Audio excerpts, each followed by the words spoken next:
Everything changed the moment Grandma's ring went missing. They all gathered like moths to the flame of her memory, swarming the old house on Pinewood Avenue under the pretense of remembrance. The funeral had already come and gone in its tepid rituals, but this was the real reckoning. The reading of the will, the final division of what remained. Emotions hung in the air like a thick veil of cigarette smoke, clinging to skin, hair, breath, and history. The ring wasn't supposed to matter. Not really, not compared to a life. But it did matter. More than anyone wanted to admit aloud.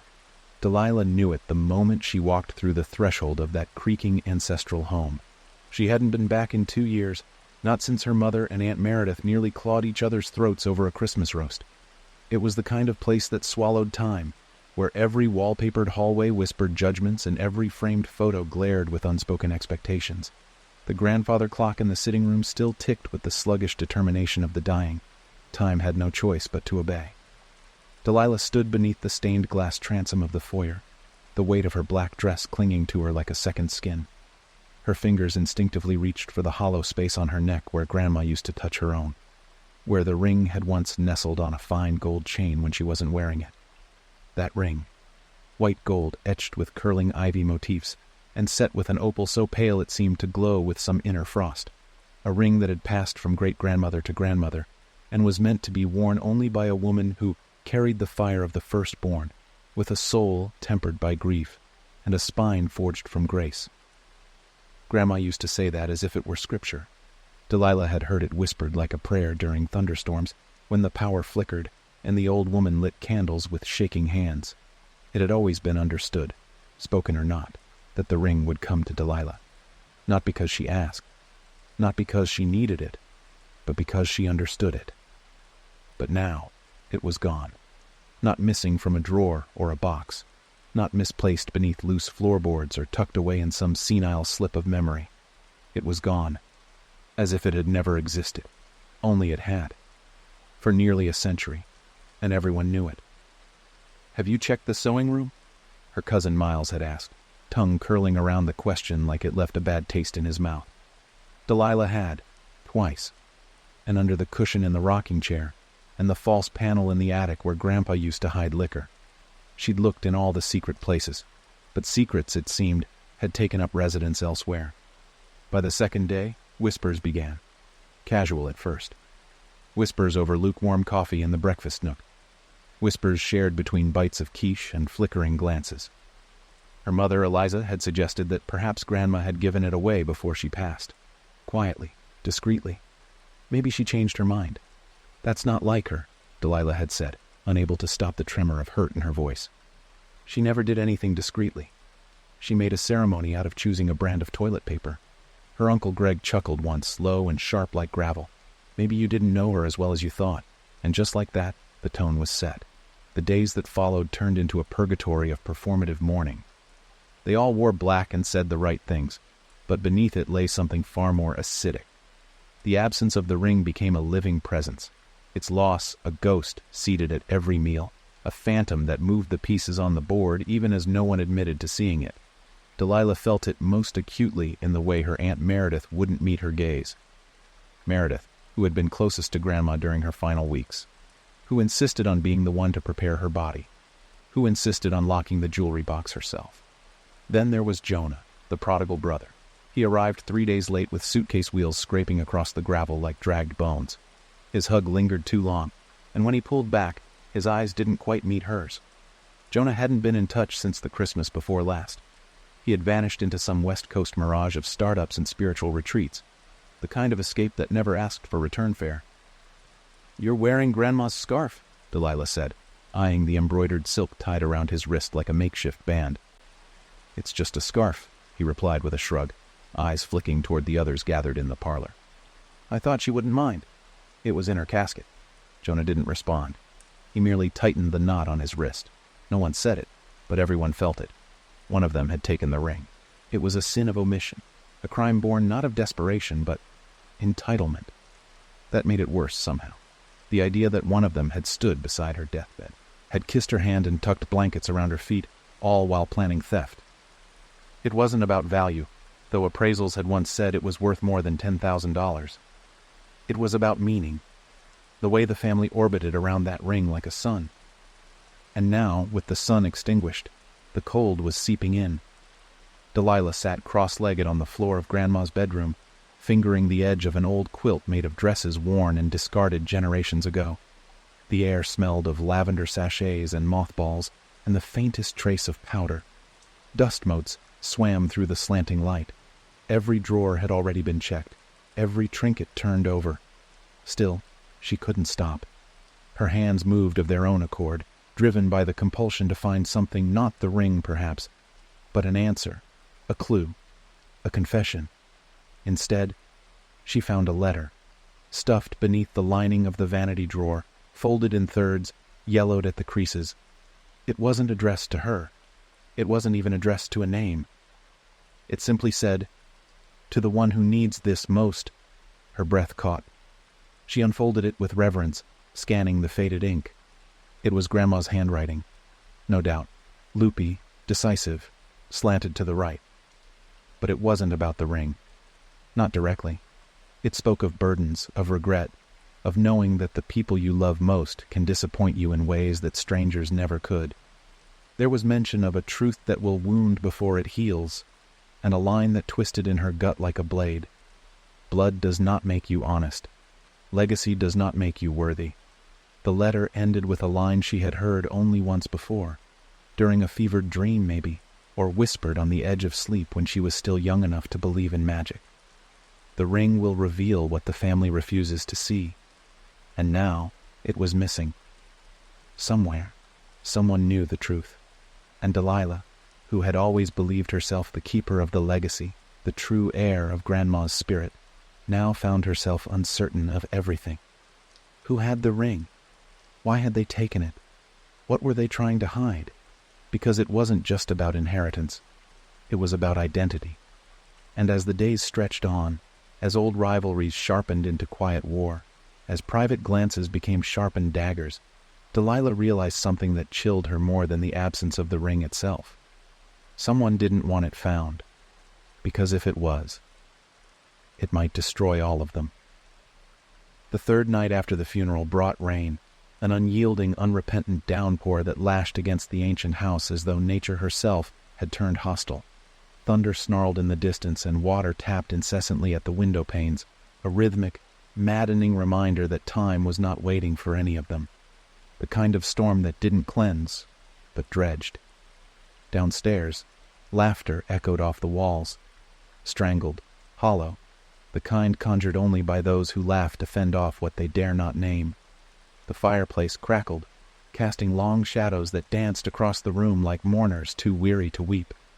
Meredith poured brandy with an unsteady hand, her silver bangles clinking as she tipped the bottle into cut crystal tumblers that had belonged to Grandma's wedding set.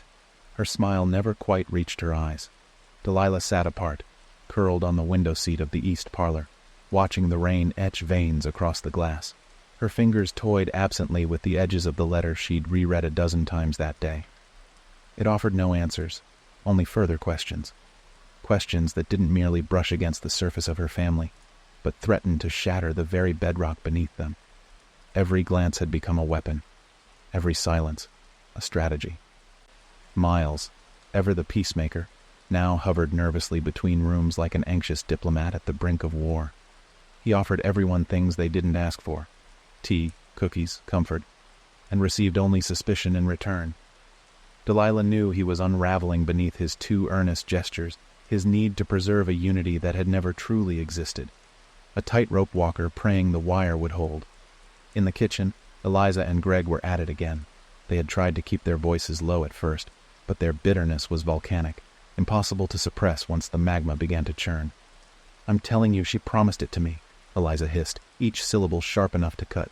"In front of the fire, Thanksgiving, 3 years ago." Greg's snort was a cruel thing. "She promised it to everyone, Eliza. That was her way.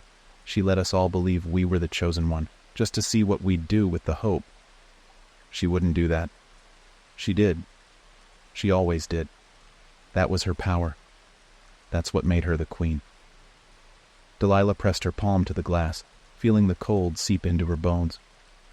This wasn't grief anymore. It was dissection. Each of them was peeling back the skin of memory, looking for the rot they'd tried so hard to pretend wasn't there. But the rot had always been present, veiled behind heirlooms and hymns, cloaked in polite holiday dinners and brittle compliments.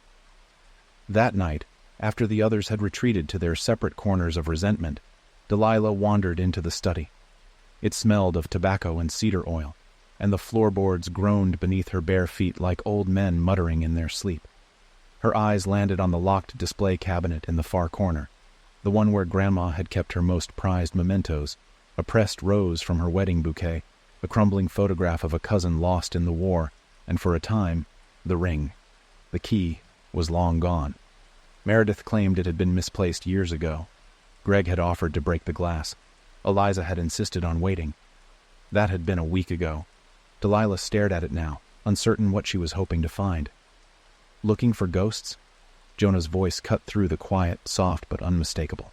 He stood in the doorway, half shrouded in shadow, his arms crossed and that scarf still wrapped around his wrist like a tether to something sacred or stolen. "I'm looking for the truth," she said without turning.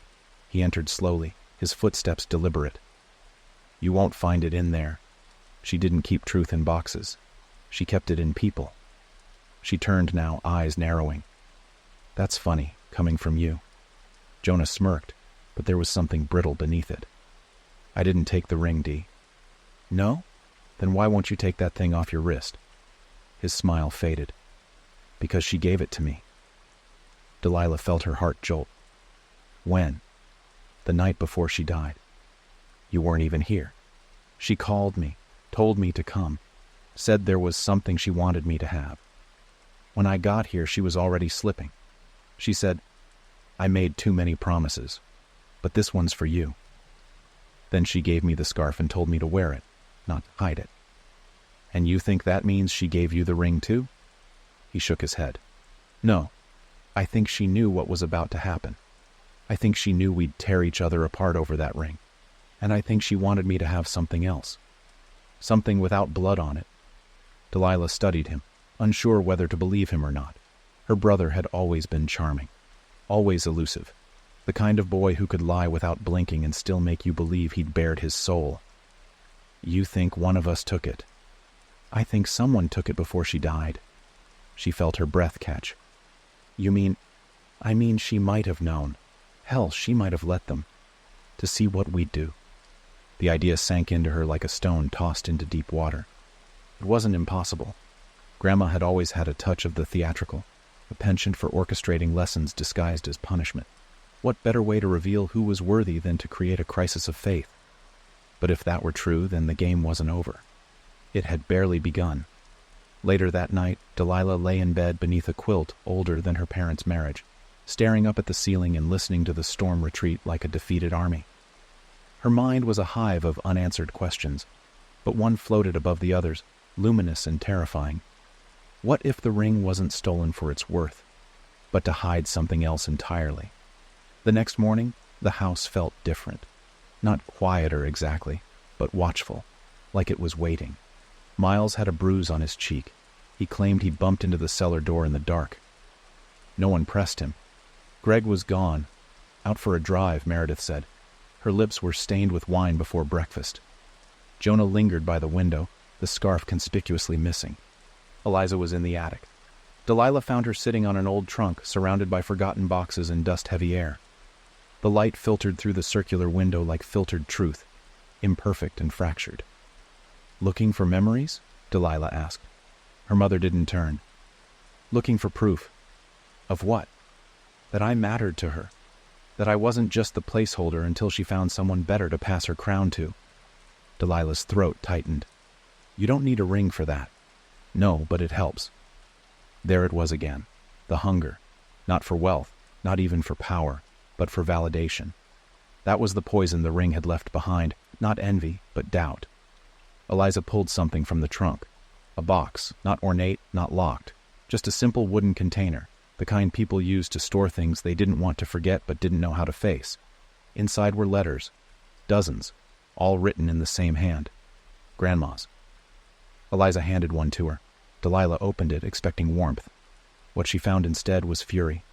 Each letter was a wound made of ink, condemnations, regrets, confessions. Grandma had written to each of them over the years. Letters she never sent. Letters where she peeled back her carefully composed mask and laid bare her frustrations, her disappointments. She loved them, yes, but she didn't trust them. Not completely, not blindly. One letter ended with a single chilling line. "The ring will always find the one who least deserves it. That's the curse of legacy. It goes not to the best of us, but to the one who can bear the weight of the lie." Delilah's hands trembled. This wasn't about inheritance anymore. This was about exposure. Who had taken the ring? Who had needed to silence the truth? And why did she now feel like finding it would ruin them all? The morning dragged itself in slowly, a bloated gray slug of time that seemed to seep through the cracks of the Pinewood house rather than arrive with dignity. The storm had passed, but the air remained sodden, clinging to walls and skin alike. Outside, the trees trembled, their soaked leaves drooping with exhaustion, as if the very world had grown weary of bearing witness to the household's slow rot. Delilah awoke to silence, but it wasn't peace. It was the kind of silence that occurs after something breaks, the kind that demands you walk carefully, speak softly, because even sound could be accused of complicity.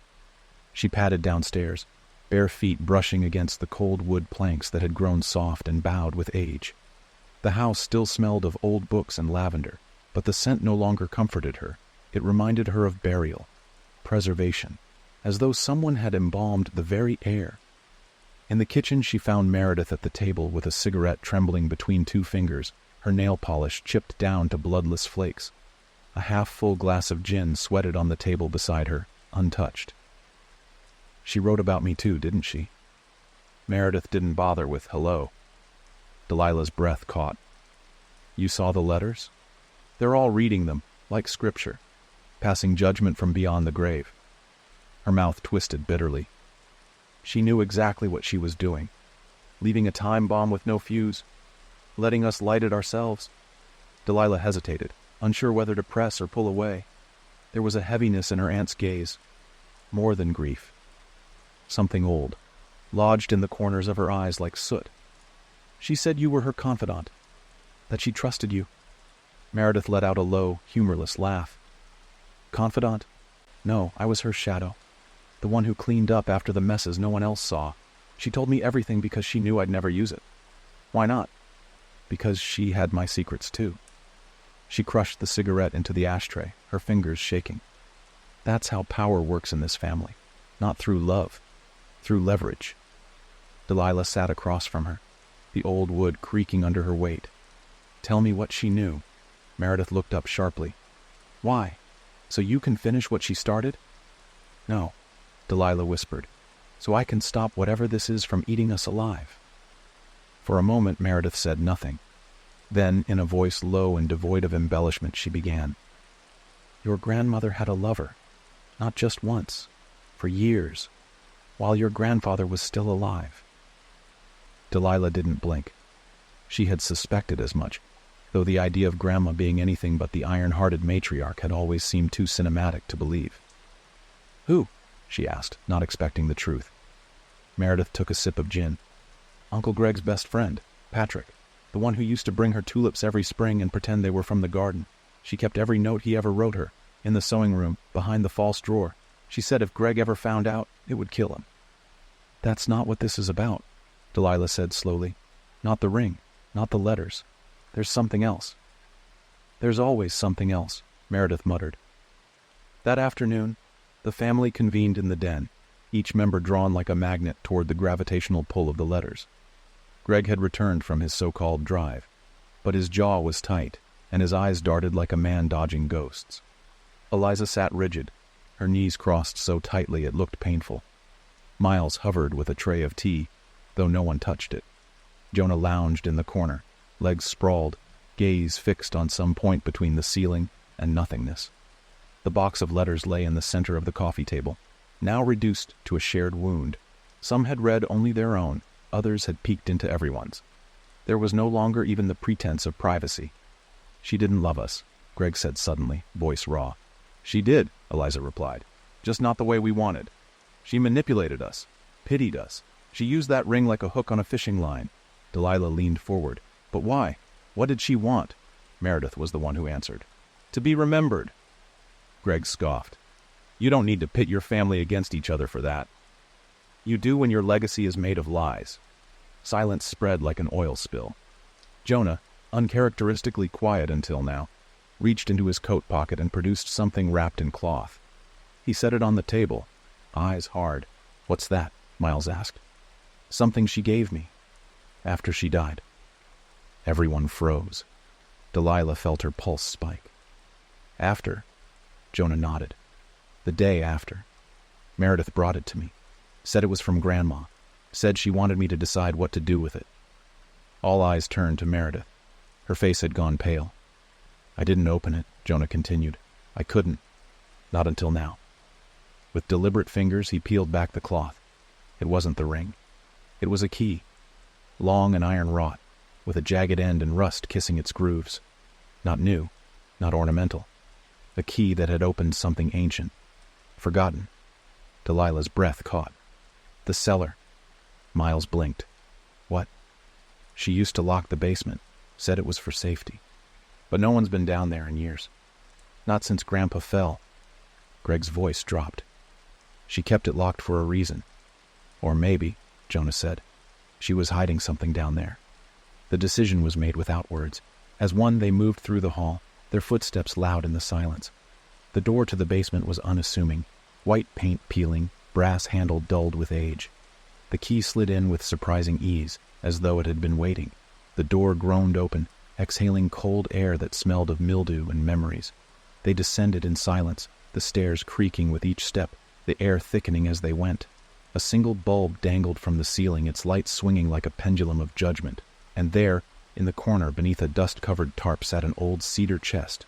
Jonah and Greg moved in tandem, pulling back the cloth. Inside lay a smaller box, wrapped in velvet. Eliza reached out but stopped herself. Delilah stepped forward. Her hands trembled as she lifted the lid. There it was, the ring.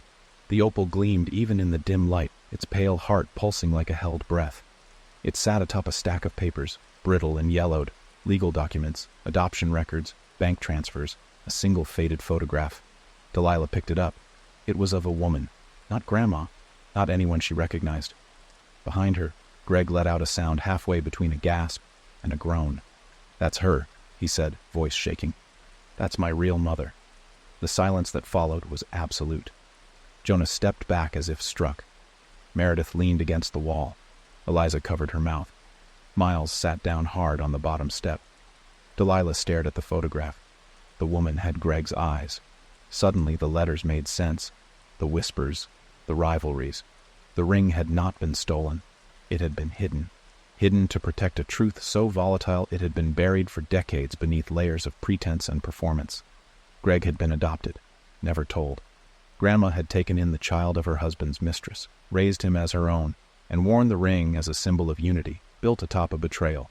Now the whole house seemed to shudder under the weight of it. Delilah set the photograph back into the box and stared at the ring. It no longer looked holy. It looked haunted. She kept it from you, she said to Greg. He said nothing. She kept it from all of us. Still silence. Then Jonah turned, eyes dark. And now we have to decide what to do with the truth. The ring rested in its velvet cradle, innocent in appearance, but poisonous in what it had unearthed. The cellar's stale air had become suffocating, thick with revelation and repressed emotion. It wasn't just the dust that made them cough. It was the truth rising from where it had been buried like a corpse left without ceremony. Greg hadn't spoken since he recognized the woman in the photograph. He hadn't moved either. He sat on the floor beside the cedar chest, his hands hanging limp between his knees, and his eyes locked on the ring as if it were a coiled snake waiting to strike again. The others were motionless too, frozen not from fear, but from the shock of understanding they had all been living inside a lie so carefully constructed it had become a form of reality. Delilah stood closest to the box. Her fingertips were still warm from touching the velvet, but her skin felt cold. Her thoughts refused to settle, crackling with disbelief and unwanted clarity. The ring had always symbolized lineage, love, and the weight of tradition, until now. Now it symbolized fraudulence, a monarchy built atop an illegitimate throne. Greg, who had once believed himself the rightful patriarch in waiting, was not blood. Not by their standards. Not by the warped, quietly ruthless logic Grandma had lived by. But he was hers in every other way, and that distinction was more painful than any legal truth. "I should have known," Greg said suddenly, voice raw as bark torn from a tree. "She never looked at me the same way she looked at you, Eliza." His sister opened her mouth, then closed it again. There was nothing to say that wouldn't sharpen the wound. She had always been the golden child, the mirror of their mother's ambition, the one who got the first heirloom, the first privilege, the first lie wrapped in a bow. Greg reached into the box, not for the ring, but for the papers beneath it. Adoption records, falsified birth certificates, bank transfers to a woman named Evangeline Bowers, the woman in the photograph, made over the span of 20 years. Enough to support a hidden life. Enough to keep a mother quiet while her child was raised by another woman in the guise of salvation. "She paid her," Greg murmured. "She paid her to disappear." And she did. Meredith knelt beside him, uncharacteristically gentle. "She didn't do it out of cruelty." "No," Greg whispered. "She did it because she didn't want anyone to know. Not about the affair. Not about me." Delilah reached for the ring again, hesitated, and then curled her fingers around it. It felt heavier than she remembered. The opal was no longer a symbol of beauty. It was an eye, watching, judging, accusing. "She left it behind knowing we'd find it," Delilah said. "She wanted this to happen." Jonah let out a breath that was more of a scoff. "Of course she did. She was playing the long game. Always." "Why now?" Eliza asked. Her voice was thin, like paper about to tear. "Why let this come out after she was gone?" "Because it's the only time we'd be forced to look at it," Meredith said, rising. "While she was alive, we all deferred to her. Every decision, every tradition. We let her define who we were. And now she's defined us by what we didn't know," Miles muttered, his voice thick with the ache of someone who had been clinging to a dream of unity that had never existed. They left the basement slowly, like survivors stepping out of a bunker after the world above had changed shape. No one spoke as they ascended the stairs. The house had taken on a different tone now. It was no longer merely old. It was ancient in the way fossils are ancient, evidence of a former world no longer compatible with the present. Each hallway seemed narrower, each photo on the wall more distant.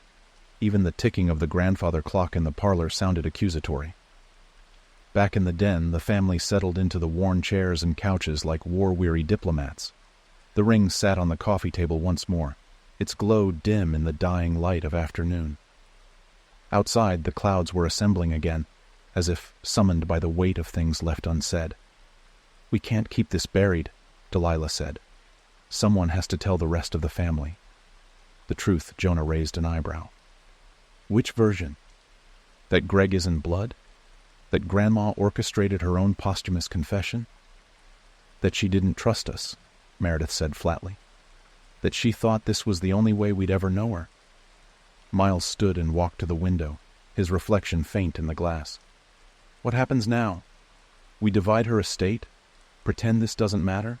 Pass the ring around like a cursed chalice and hope it doesn't ruin the next person who wears it?" "No one's wearing the ring," Eliza said quickly. Jonah leaned forward, fingers steepled. "Why not?"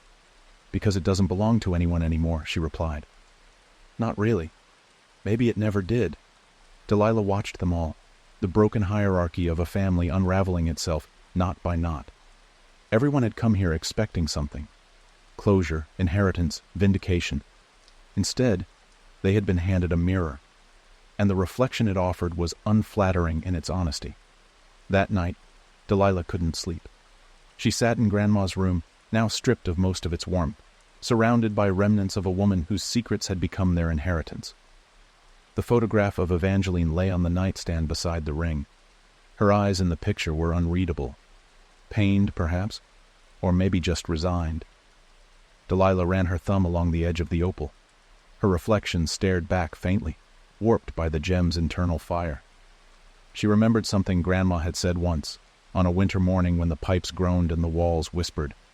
"Family isn't what you're born into, it's what you're willing to bleed for." Back then, it had sounded noble. Now, it felt ominous. The next day brought the rest of the relatives, the cousins, the stragglers, the ones who hadn't come for the funeral, but showed up now that Grandma's house was on the edge of being carved like a roast. They came with questions, with smiles stretched too tight, and hands eager to grasp what hadn't yet been spoken for. Delilah didn't speak of the ring. Not yet. Not with them. Instead, she gathered Jonah, Eliza, Meredith, Greg, and Miles in the library. The air was warm from sun pouring through the stained glass windows. The books on the shelves were mostly unread. Decorative intellect. The room suited their meeting. Beautiful on the outside, full of neglected truth within. "We need to make a decision," Delilah began. "About the ring. About the letters. About everything." Miles looked weary. "You want to vote?" "No, I want clarity." Eliza leaned back, arms crossed. "You still think the ring was meant for you?" "I don't think it was meant for any of us," Delilah said. "I think it was meant to show us who we are when no one's watching." Jonah nodded slowly. "A test." "No, a reckoning." Greg spoke for the first time in hours. His voice had found something new. Not strength, but certainty. "Then burn it." Everyone turned. "The ring," he said. "The letters, the photograph, all of it. If this is what she left us, division, secrets, humiliation, then we shouldn't carry it forward. Let it end with us." Meredith frowned. "And pretend none of it mattered?" "No," Greg replied, "except that it mattered, that it changed everything, and choose not to let it define us." Delilah looked down at the ring. It was no longer beautiful to her. It was a relic of control, a symbol of love wrapped in manipulation. She didn't know if Greg was right. She didn't know if anyone could be right in a family like theirs. But she did know that the ring was not what she wanted anymore. What she wanted was truth. Not the curated kind that Grandma had doled out like morsels to obedient children, but the kind that left scars and still made you love anyway. "We can't burn it," she said softly. "But we don't have to wear it either." "So what do we do?" Miles asked. Delilah looked at him, at all of them. "We tell the story. All of it. No edits. No shame." She didn't yet know who they would become without the illusions, but she knew who they'd been with them. And it was time to see if the family could survive naked honesty. The ring would go back into its box, but not into hiding. Not anymore. Evenings fell differently now in the house on Pinewood Avenue, where once the twilight crept in gently, softening the edges of old furniture and warming the walls with shadows that whispered of comfort. Now it arrived like a judge, the kind who sat high in black robes, ready to weigh the weight of each moment in a scale none of them could see, let alone tip. The silence that came with it had become profound. Not the hush of peace, but the hush of aftermath. The ring had not been destroyed, though its value had been thoroughly dismantled. Greg's proposal to burn it had stirred something, not just in Delilah, but in each of them. A shared weariness, a deep exhaustion with the legacy they had clung to like lifeboats in a storm. No one wore it now. It remained in the cedar box in the library, tucked not out of sight, but in full view, like a painting in a museum, studied, interpreted, but never touched. That afternoon, Delilah walked the long upstairs hall, her footsteps swallowed by the threadbare runner rug, her eyes skimming the rows of portraits that lined the walls like sentinels of a fading empire. Most of the faces were solemn, caught in the stiff poses of an era that did not smile for cameras.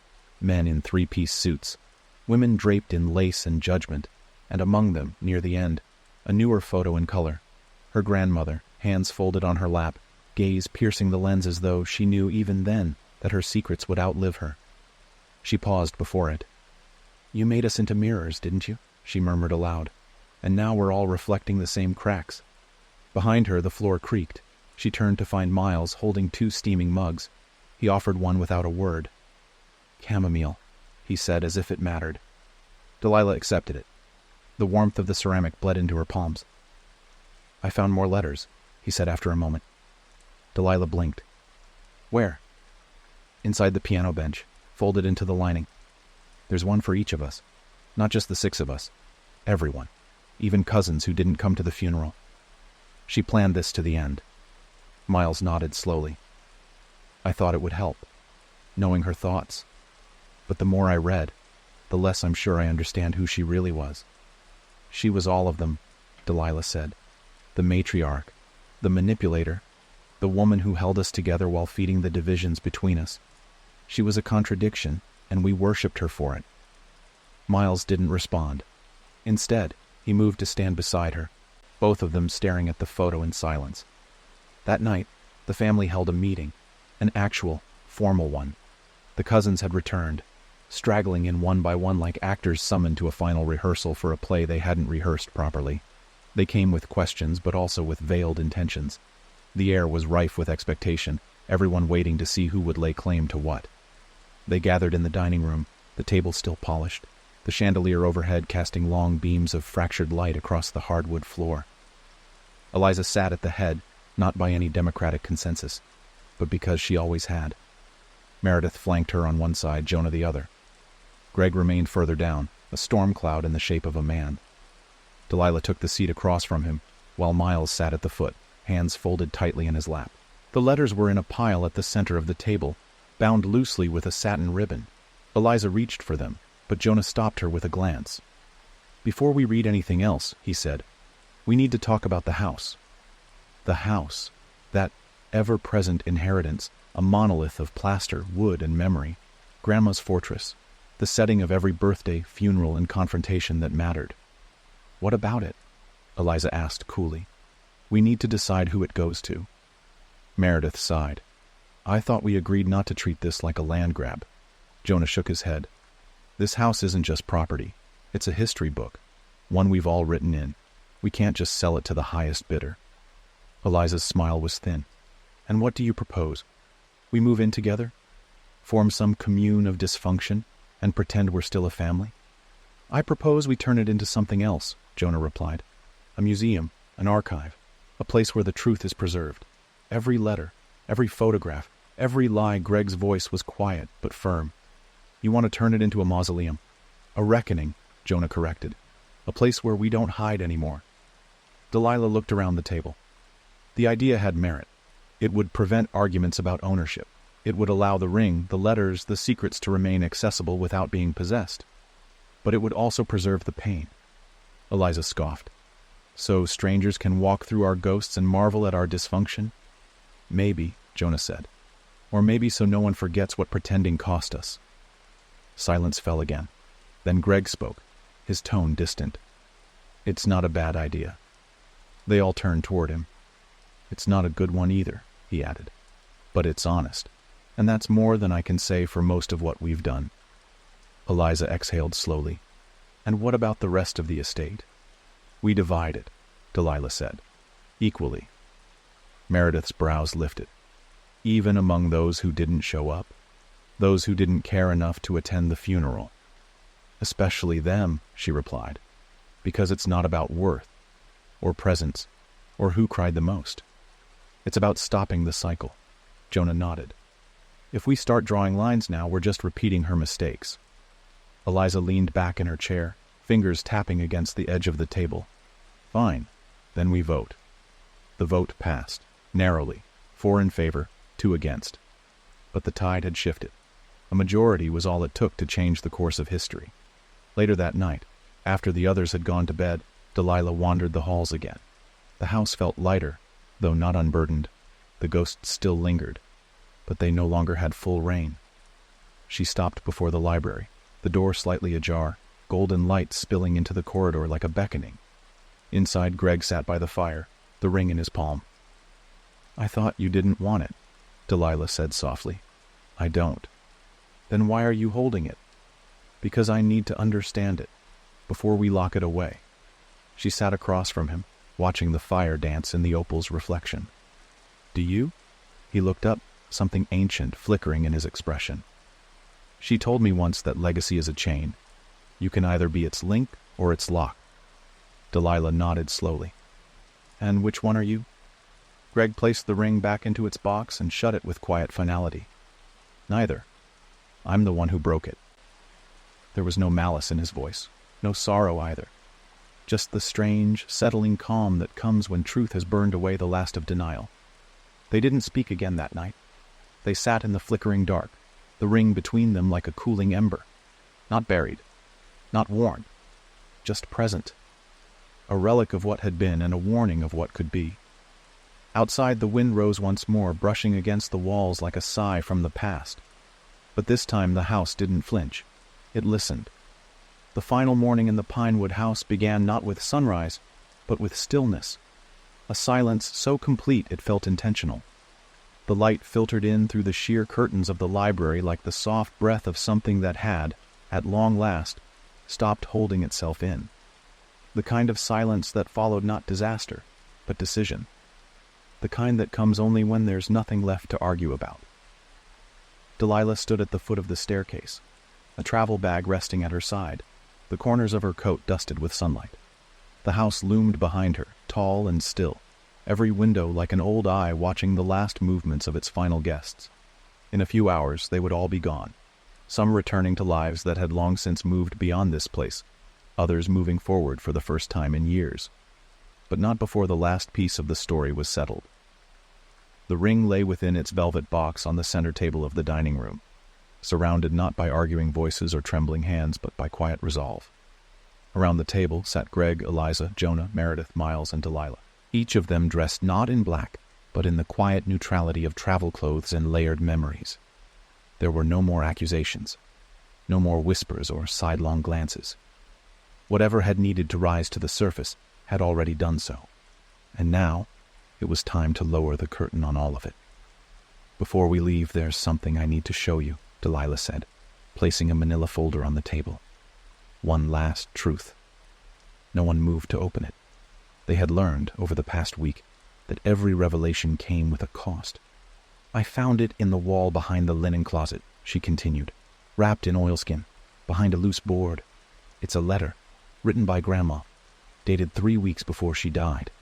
Meredith leaned forward slightly, face unreadable. "We already read her other letters." "This one was different," Delilah said. "It wasn't addressed to any of us. It wasn't part of the posthumous plan she left behind. It's something else." She opened the folder and unfolded the pages within. The handwriting was unmistakable, elegant, looping, and utterly composed. "I'll read it," Delilah said. "You deserve to hear it." The others nodded, the kind of gesture that spoke of reluctant courage. Delilah cleared her throat and began. "To the one who finds this. If you're reading it, then I am dead. And if you're reading it here, in this place, then you are closer to the truth than any of them ever came while I lived. I tried to hold this family together with love. And when that failed, with tradition. And when that failed too, I used the only thing I had left. Fear. I kept secrets, not because I wanted to hurt anyone, but because I believed some truths were heavier than others, and not everyone can carry the same weight. But this is the truth I've carried the longest. The ring is cursed, not by magic, but by meaning. Every woman who's worn it has suffered under the illusion that it makes her worthy, that it grants her authority, that it is a crown rather than a burden. It is not, it is a mirror, and the things it reflects are often things we don't want to see. I lied about Greg's parentage, not because I was ashamed, but because I was afraid. I knew the affair would destroy everything, so I let the lie breathe instead. I raised him as my own, and in doing so, I loved him as fiercely as any child of my blood, but I denied him the truth of who he was. That is my greatest regret. I left the ring behind, not to crown anyone, but to reveal everyone, to show you who would steal, who would lie, who would stay silent, and who would search. You have all played your parts. I only hope you can forgive me for the theater of it all. Burn the letters, bury the ring, and live, not as heirs, but as yourselves. With love, Lydia. The room was silent for a long moment after Delilah finished reading. Then Miles exhaled, the sound light but unmistakably final. "She knew," he said softly. "She knew exactly what we'd do." "She orchestrated the whole thing," Eliza muttered, "right down to the last line." "She didn't do it to control us," Meredith said. "She did it so we'd finally be free of her." Jonah stood, his hands in his pockets. "So, do we follow her instructions?" Greg stared at the ring, the opal no longer glowing but dim, as though even it had grown tired of being at the center of attention. "We bury it," he said. "Not in a vault, not in a museum, not in some family shrine to memory. We bury it with her," Delilah added, "where it always belonged." They all agreed. Later that afternoon they returned to the cemetery. The sky was clear, the air crisp. The grave had already been set, the stone polished and waiting, a modest inscription, her name, her years, and a single line carved into granite. She held the silence of generations. It felt true. Together, they opened the cedar box one last time. Delilah held the ring in her palm, its weight lighter now. It had been robbed of its power not by destruction, but by honesty. Miles carried the letters in a canvas pouch, tied shut. They lowered both into the earth, just above the headstone, pressing them down into the soil with bare hands. No ceremony, no words, just a collective inhale as the past was finally given over to rest. And then they stood in a loose circle, not touching, not speaking, but united in a way that had eluded them for decades. No longer bound by inheritance or rivalry, just by truth. It was Meredith who broke the silence. "So, what now?" Eliza looked down at the grave. "We go." "And after that?" Jonah asked. Greg gave a tired smile. "We see if we can be a family without a ring to prove it." They left one by one, no fanfare, no final glances, just the steady retreat of people who had seen behind the curtain and chosen not to live under it anymore. Delilah was the last to leave. She stood beside the grave for a long moment, the wind curling around her like an old friend. She placed her hand on the stone. "You did what you thought you had to," she said. "But the story ends with us now. We're writing the next one without masks." Then she turned and walked away, toward the waiting car, toward the waiting road. The Pinewood house was sold within the month, not to a developer, not to be torn down, but to a young couple, both historians who had fallen in love with the idea of preserving the past, not as a pedestal, but as a lesson. The letters, those not buried, were archived. A single framed photograph of Lydia was hung in the foyer, a small plaque beneath it that read, "She gave them truth." They gave it meaning. Eliza moved to the coast, finally opening that garden shop she'd always spoken of, but never dared pursue. Greg moved out of the city and into the quiet of the northern woods, where he built furniture with his hands and found peace in the absence of expectation. Meredith started writing again. Miles got married. Jonah vanished again, as was his way. But this time, he left postcards behind. And Delilah? She became a historian. But not of places, of people, of families, of the stories they tell and the truths they bury beneath rings and walls and names. She never wore the ring. No one ever would again, because the legacy had ended. And what came after was theirs to define,